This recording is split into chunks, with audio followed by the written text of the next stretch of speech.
जब भी अमेरिका में कोई क्राइसिस आएगा, पाकिस्तान में डेफिनेटली क्राइसिस आता है। सब्सक्राइब करें और बेल दबाएं ताकि कोई खबर रह न जाए।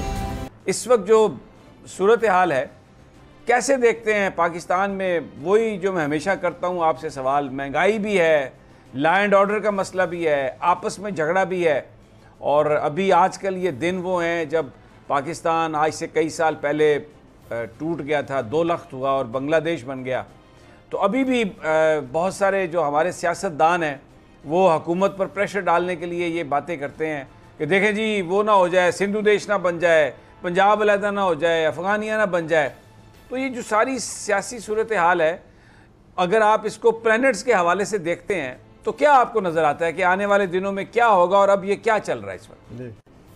सर ये पहले ही बहुत कुछ हो रहा है, और ये जो जितनी बातें आप कर रहे हैं पहले भी किसी न किसी तरह माशरे में लहरों की शक्ल में वाइब्स की तरह ये हम सब महसूस करते हैं, और ऐसे हालात वाक़यात पहले ही 1 साल से हो रहे हैं।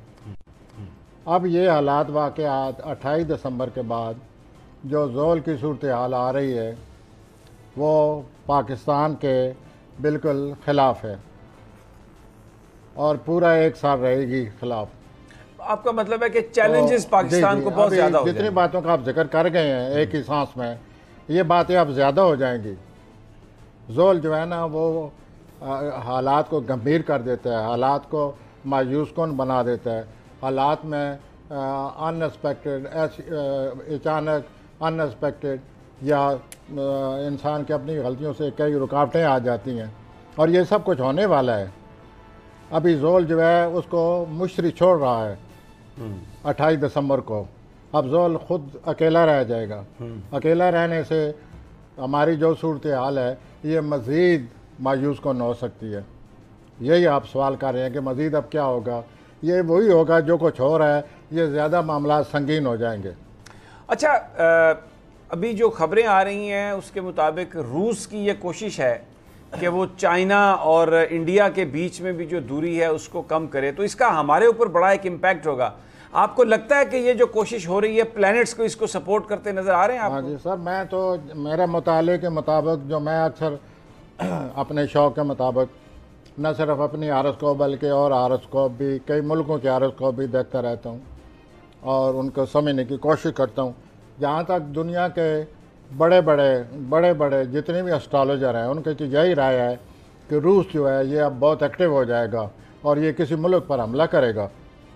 और जो एस्ट्रोलॉजर है दुनिया के बड़े उनकी राय तो ये है कि ये बरतानिया पर हमला करेगा। अच्छा। तो यूँ हालात तेज़ होते नज़र आते हैं जितने भी दुनिया के बड़े एस्ट्रोलॉजर हैं उनका मुताला करने से।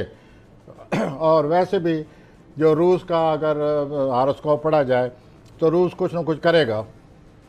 रूस सरगर्म होने वाला है या हो चुका है, और ये सूरत हाल अब पैदा होगी। और अगले साल ये जो ज़ोल की, ये हमें पाकिस्तान को ज़ोल मुतासर नहीं कर रहा, ज़ोल जो है सारी दुनिया को मुतासर करेगा। मसलन अमेरिका किसी मुल्क में दिलचस्पी लेने वाला है या किसी मुल्क के पीछे पड़ने वाला है दोबारा किसी और मुल्क की तरह, जिस तरह का पहले होता रहता है, तो वो इस तरह जब अगर वो कदम उठाएगा तो अमेरिका की वियतनाम की तरह मज़ीद बदनामी आने वाली है। तो यूँ सितारे जो है ना वो ज़ोल जो है अपनी तमाम तर जो उसकी संगीन सूरत हाल है साथ लेता आ रहा है, और यह 28 दिसंबर के बाद ज़ोल अकेला हो जाएगा।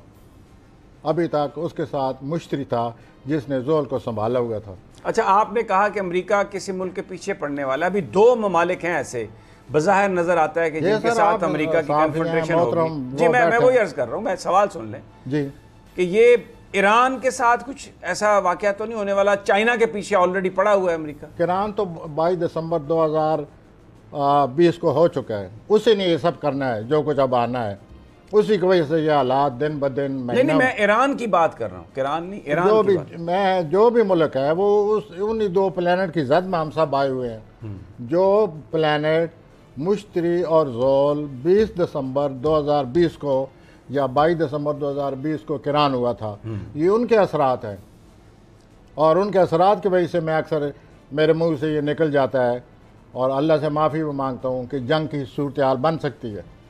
और आपने अक्सर देखा होगा कि जंग की सूरत हाल बनती है, इसी तरह दुनिया जा रही है। आलमी जंग,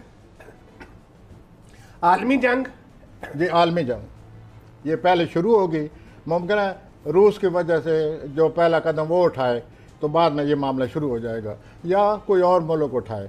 लेकिन दुनिया के जितने नामवर एस्ट्रोलॉजर हैं जिनका मैंने मुताला किया है, उन सब की ये राय है कि रूस कदम उठाएगा, कोई बदला लेगा अपना ये। अच्छा, एक सवाल मेरा है आपसे। अभी आजकल तैयारियां हैं, अगले 2 दिन यहाँ पर इस्लामाबाद में इस्लामी वज़राए ख़ारजा का एक गैर मामूली इजलास हो रहा है, और जिसमें अफ़गानिस्तान के लिए पाकिस्तान ये कोशिश कर रहा है बज़ाहिर कि उसको कुछ मुस्लिम ममालिक रिकगनाइज़ कर लें, कुछ इस मसले का हल निकल आए।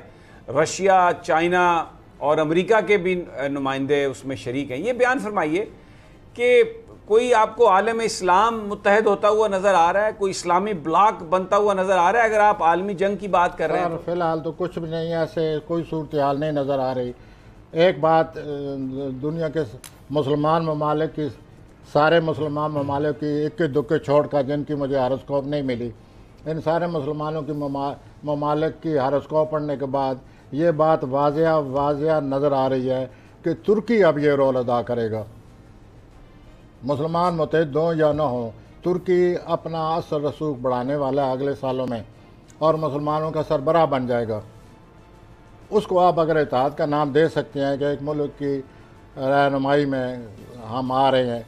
अमली तौर पर तो प्रोफेसर साहब तुर्की के रास्ते में बड़ी रुकावटें हैं, सऊदी अरब, यूएई, ये सब मुखालिफ हैं उसके। आप फिर मुझे उसी तरफ ले आएंगे जिसका जिक्र मुझे करना पड़ता है जी, कि ये प्लानट ये कह रहे हैं कि रूस की टर्की जो है, तुर्की के हारोस्कोप बहुत मजबूत है, जितने मुसलमान मुल्क हैं उसी ने ये रोल आगे चलकर अदा करना है, वो ये हमारा सरबराह बनने वाला है, उसी की रहनुमाई में हम बहुत बड़े बड़े कदम उठाएंगे। अगर भारत और पाकिस्तान की जंग भी हो गई, जैसे कि इन शैतानों की वजह से नज़र आता है, तो टर्की रोल अदा करेगा। ये तो है जनाब, सारे मुसलमान मुल्कों के हारोस्कोप पढ़ने के बाद एक एस्ट्रोलॉजर जो अपने इल्म के मुताबिक जो नतीजा अखज़ करता है। अब मुख्तलिफ एस्ट्रोलॉजर हैं, मेरे और भाई भी हैं एस्ट्रोलॉजर, उनकी अपनी राय है।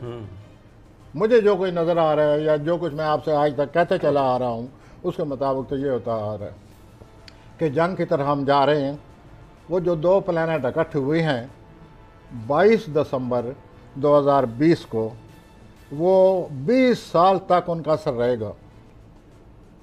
जिस तरह के F11 का वाक़या हुआ और उससे जो सूरत हाल बनी, 9/11, हाँ 9/11 से जो वाक़या आता है या जो हुआ, वो 20 साल तक, जिस दिन 20 साल ख़त्म हुए हैं उस दिन तालिबान जो हैं वो अंदर आ गए थे, तो वो भी 20 साल रहा है। वो उस वक्त उन 2 प्लैनेट ने वो वाक़यात लाए थे, अब ये वाक़यात ला रहे हैं, तो ये 20 साल तक दुनिया मुतासर होती रहेगी और कुछ न कुछ होता रहेगा। अच्छा, अमेरिका और पाकिस्तान के बीच कुछ ऐसे सिग्नल्स आए हैं जिसमें अमेरिकन्स कुछ पाकिस्तान की तारीफ करते हुए नज़र आ रहे हैं मुख्तलिफ मामलात पर। टेंशन हमारी प्लैनेट्स क्या बताते हैं, कम होगी अमेरिका के साथ या मामला आगे बढ़ेगा? सर आप एक बात को नोट करें और आप, बल्कि अभी मैं आपसे यही कहूँगा कि आप सोचें कि जब भी हमारा कोई क्राइसिस आता है उस वक्त अमेरिका में भी क्राइसिस आया हुआ होता है। अच्छा, आप पिछली तारीख को दोहराएं, वियतनाम का हो या जो भी वाक़यात अमेरिका को आते हैं, उस वक्त हमारा भी कोई ना कोई केस बना होता है, 1 साल आगे या पीछे, यानी कि उन्हें हालात के मुताबिक।